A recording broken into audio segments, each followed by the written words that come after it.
Well, the 25th anniversary of the September 11th attacks are almost here.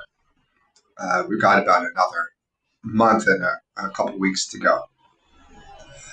I have devoted a quarter of a century of my life to talking about 9/11. Not only what happened that day, the evidence for what happened that day, but also the relevance of 9/11 for the broader peace movement. And you think that would be a no-brainer, but that's not the world we live in. So the way that most people on the left, or most people in the peace movement, most people who are against imperialism, view 9/11 is as blowback for bad policy decisions that the U.S. has made. The chicken's coming home to roost. It's what Max Blumenthal has called the management of savagery in response to our current despot, Donald Trump. And it's unlikely that these wars that are now raging across the Middle East, it's unlikely that any of them would have been possible had activists stepped up to the plate in the years following 9/11 and really made the truth about it center stage. And there was a lot of that, but obviously not enough to affect a general sea change in the population. I think it's obvious what Dr. Kevin Barrett has said, that 9/11 is the Christmas gift that just keeps on giving, because there's no end of mileage that elites have milked from it. It's very sad, and it points to, when there are these state crimes against democracy, points to something really dark in the American psyche, that they don't want to believe that the American government wages war on its own populations. And the truth about September 11th matters. And there's new research all the time that's being done. I don't think people are aware of all the new research that's come in. So one of the debates within the 9/11 truth movement, in like about the first decade, was whether airplanes were used, or whether they were automated, or whether they were holograms, or whether they were drones, or whether dummy airplanes were sent up in its place. There's now been a study that's been done showing that even experienced pilots and military pilots could not have flown the trajectories that were attributed to the 9/11 hijackers on 9/11, where experienced pilots entered flight simulators and were unable to recreate the trajectories that were attributed to pilots, but which would be easy if these were somehow automated missiles, drones, or dummy planes, or whatever.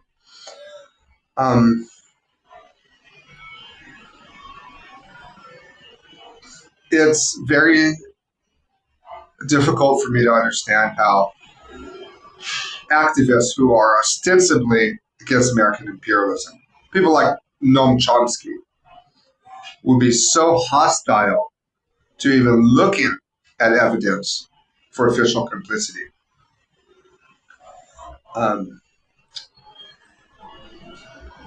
It's futile to oppose war without going to the root cause of the war on terror, the privations of the civil liberties and the suspensions of constitutional rights. And it just keeps on going and going and going.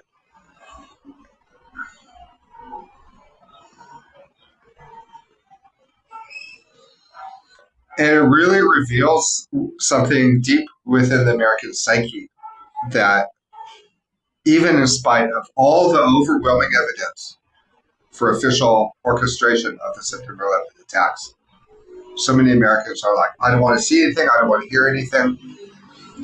It's like a family with abuse going on.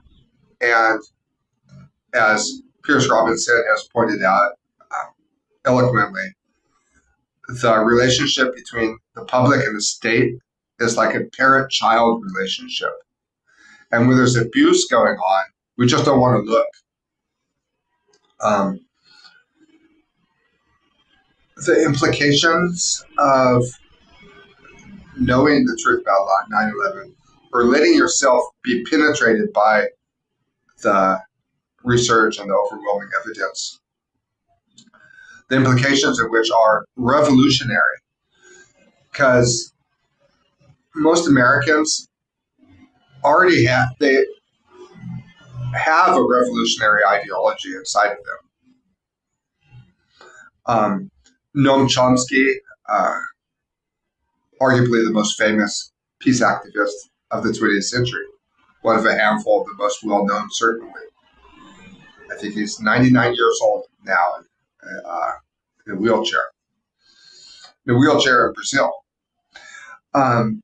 He had a blog post on a website that he managed for a while, where he said that were it discovered, I mean, he was speaking hypothetically, but it speaks to this pitchforks and torches moment, which he acknowledged. Were the truth about, or were it generally known and found out and discovered that Bush administration orchestrated the September 11th attacks, they would all be lined up before firing squads, and the Republican Party would be dead forever. That's what he said. He wasn't saying what he thought should happen. He wasn't even saying what he wanted to happen. He was saying what he thought would happen based on the American psyche.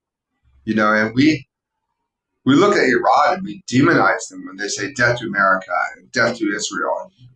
In the media, they say, oh, how backwards and how barbaric. But actually, if another country was coming to the United States and doing what the United States is doing to Iran, and the culprits were identified and known within the United States, Americans wouldn't wait for a trial. They would come out with the proverbial pitchforks and torches. They string the people up. That's how Americans think. And look at TV programs that happened, TV programs that were produced after the September 11th attacks, like 24, where they make this argument that you can't go through the legal structures and you can't wait for that final proof in the courtroom. You got to just take action because the terrorists are out to get you. And everything that was justified with the state of emergency which followed in the wake of 9/11.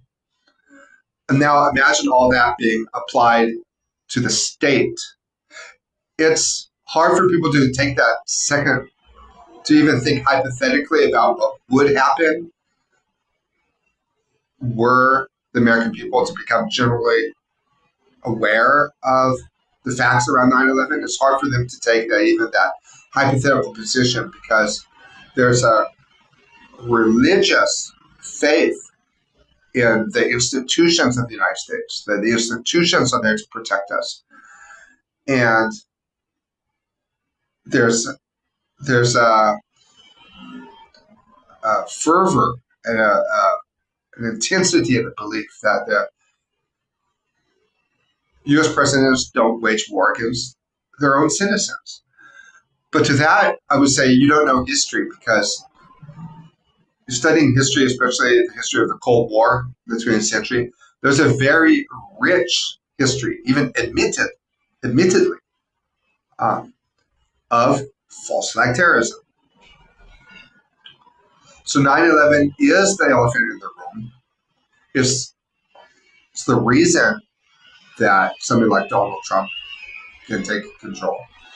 It's the key to stopping the genocide in Gaza. It's the key to dismantling the warfare state, putting away the crime ministers of Israel. And it's the key to really letting the Trump administration marinate in their own incompetence. It's all because of 9/11. But those of us in the 9/11 truth movement have faced resistance, and it's uphill work for us because those in the peace movement and in the anti-war movement, whether on the left or the right, that should be leading the charge, they're working against us. They call us conspiracy theorists, which is really an interesting term if you think about it, because like if you compare the legal systems of the U.S. with other parts of the world, the U.S. inherited the English common law, where conspiracy was a concept going back centuries. And if you look at the court filings for over last 20, 30 years, the word conspiracy appears millions of times. In French law and Spanish law, the doctrine is there, but they speak of criminal associations and other things. But the word conspiracy is used in courtrooms all across America every day. So part of what we're dealing with is the high standards that are used in jurisprudence are abandoned when we talk about journalism. And Lance DeHaven Smith, the late social theorist, he introduced a concept called SCAD. It's the acronym that stands for State Crimes Against Democracy. He really gave us a template to be able to speak about these things while avoiding language that's traditionally been demonized in American politics, like using the word conspiracy, which doesn't mean anything because it's been completely emptied of its meaning. But also Peter Dale Scott, who coined the term structural deep events to explain events like 9/11 and other things.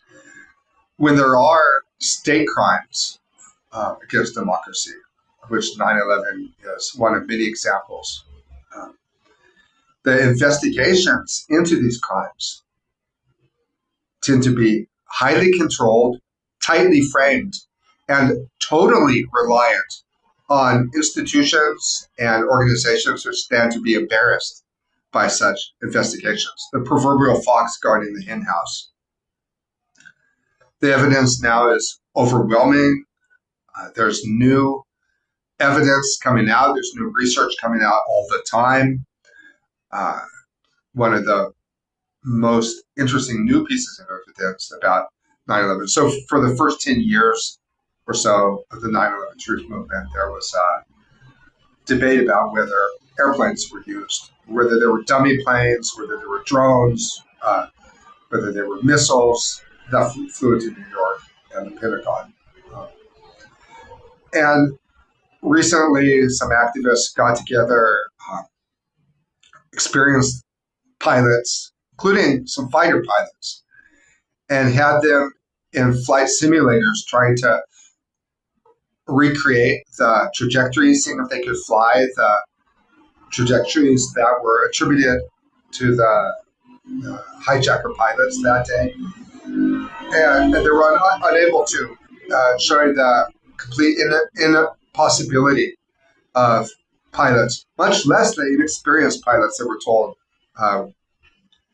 took over the planes on 9/11. The complete inability to perform those maneuvers. But it becomes easy if you think about the automation. And when 9/11 happened, the drone technology was still in its infancy. I think it's a lot easier for people to understand now. As incidentally, the ability to recreate voices,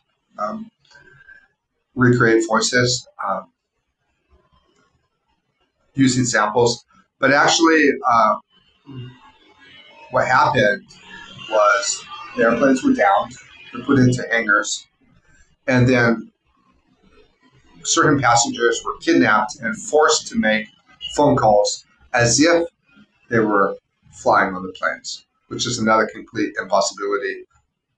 The cell phone technology at the time couldn't have made those phone calls from altitudes. The passengers were killed, and dummy planes were sent up in their stead.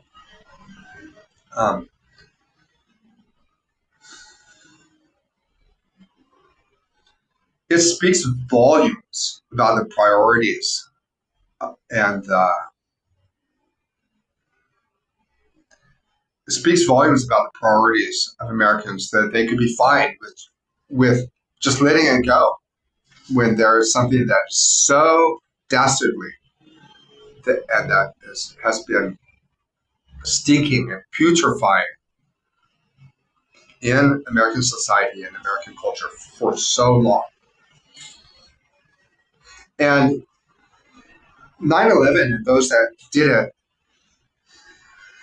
they didn't come out of nowhere.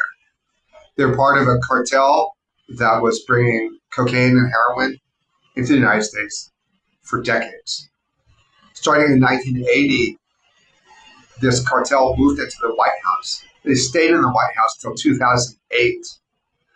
Before 1980, the different agencies in the United States smuggled drugs. But what changed in 1980 was the White House became a center for bringing tons and tons of heroin and cocaine into the United States. And just like Pablo Escobar bombed airplanes, and just like Pablo Escobar put bombs in public places,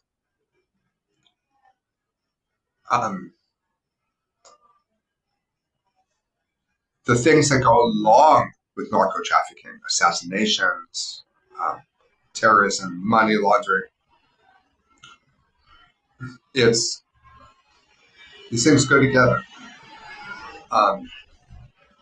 For any functioning and successful drug cartel, you need 4 elements. You need the production, you need the transportation, you need the distribution, and you need the protection.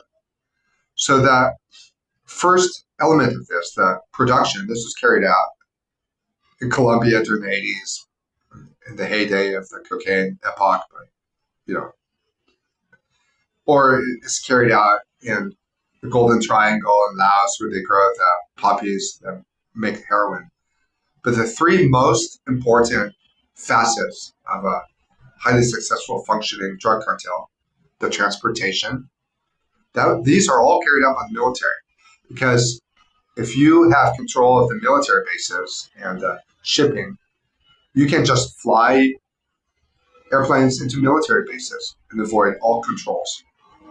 The distribution, the CIA and the FBI working with their contacts in the United States Mafia to distribute it. And then the protection, which is the courts, the media.